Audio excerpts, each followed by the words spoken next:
ومن أراد بهم شرا فخذه أخذ عزيز مقتدر.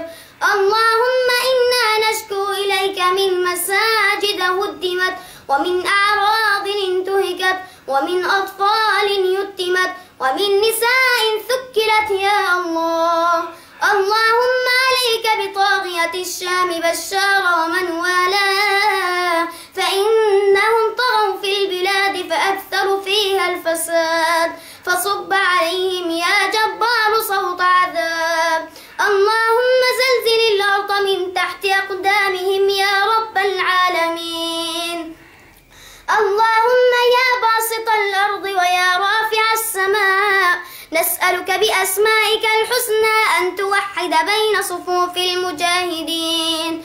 اللهم عليك بروسيا والصين وإيران وحزب الله، فإنهم اعتدوا علينا يا الله. اللهم لا تدع لهم طائرة تطير ولا دبابة تسير، واجعلهم غنائما للمسلمين يا رب العالمين. اللهم وحد بين صفوف المجاهدين وقوي عزائمهم، وأيدهم بنصر من عندك يا رب العالمين. وصلى الله على نبينا محمد وعلى آله وصحبه وسلم.